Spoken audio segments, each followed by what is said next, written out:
Welcome back to The Unsolved.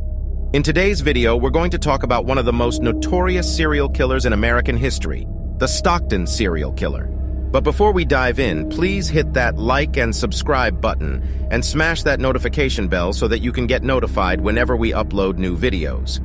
So let's dive back in. Over a period of 14 months, the Stockton Serial Killer murdered at least 5 people and left a trail of terror in the city of Stockton, California. In this video, we'll take a closer look at the killer's profile, his victims, and the investigation that led to his capture. Stockton, California, is a small city located in San Joaquin County, California. In the 1980s, Stockton was a quiet town with a low crime rate. However, all that changed in 1984 when the Stockton Serial Killer began his reign of terror. The Stockton Serial Killer was a white male in his mid-20s to early 30s. He was around 5'10" to 6 tall with a medium build. He had a distinct appearance, including a long face, prominent nose, and prominent cheekbones. The killer's signature was his use of a .25 caliber pistol to shoot his victims.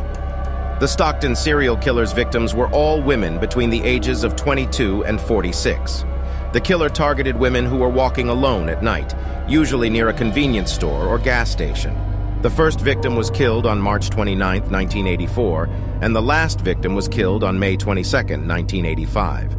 The killer's first victim was a 22-year-old woman named Vanita Vera Sharma. She was shot and killed outside a gas station on March 29, 1984. The killer's second victim was a 25-year-old woman named Annette Anderson. She was shot and killed outside a convenience store on April 19, 1984. The killer's third victim was a 35-year-old woman named Donna Lass. She was shot and killed outside a gas station on May 6, 1984. The killer's fourth victim was a 46-year-old woman named Cynthia Cindy Vanderheiden. She was kidnapped and killed on September 29, 1984. The killer's fifth and final victim was a 22-year-old woman named Mary Frances Stoner. She was shot and killed on May 22, 1985. The Stockton Police Department worked tirelessly to capture the Stockton Serial Killer. The department formed a task force dedicated to investigating the murders. The task force interviewed witnesses, analyzed ballistics, and followed up on every lead. However, despite their efforts, the killer remained at large for over a year. The killer was finally captured on August 22, 1985. The killer was identified as a 30-year-old man named Morris Solomon Jr. Solomon was a security guard at a local hospital and had no criminal record prior to his arrest.